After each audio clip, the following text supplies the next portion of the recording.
We know that the Prime Minister was misleading Canadians when he cancelled the carbon tax.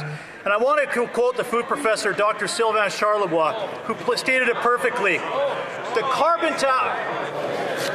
I'd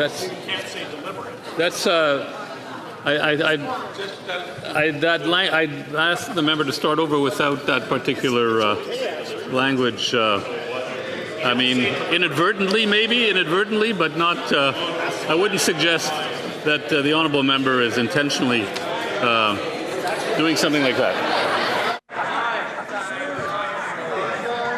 Mr. Speaker, we know the Prime Minister was doing a classic Liberal bait and switch when he told Canadians he cancelled the carbon tax.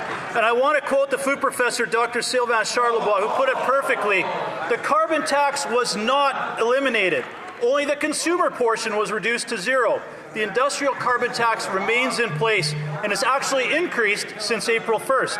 We argued numerous times that the carbon tax across the supply chains is undermining the competitiveness of our agri-food sector. Why is the Prime Minister pulling a bait and switch and taxing farmers and the food Canadians rely on? The Honourable Minister of Natural Resources.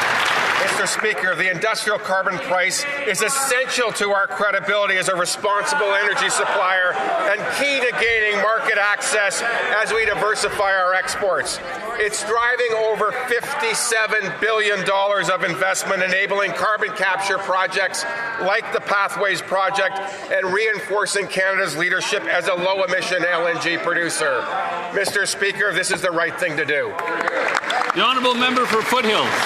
Well, I'd like to give the Prime Minister some facts. The fact is, food prices have increased nearly 40% since these Liberals were elected 10 years ago. I saw it at the grocery store this weekend. Pork shoulder was up 37%. My coffee was up 25%.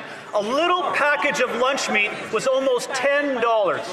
The Prime Minister said he would be judged by food prices. Food Banks Canada has now said a quarter of Canadians are struggling to put food on the table.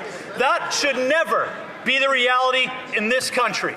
Will the Prime Minister do the right thing, support the Conservative motion, and scrap his taxes on farmers and the food Canadians rely on? The Honourable Minister of Jobs and Families. Mr. Speaker, Canadians are well aware of who has their backs, and that's why they chose this Liberal government in the last election, because over the last 10 years, they've watched Conservatives vote against all of their interests, Mr. Speaker, whether it was for programs for kids, programs for seniors, training for tradespeople, investments in agriculture. These Conservatives vote against it. I hope by the nature of that question, though, that they won't vote against the tax cut for 22 million Canadians. That's how they help Canadians, by standing with them.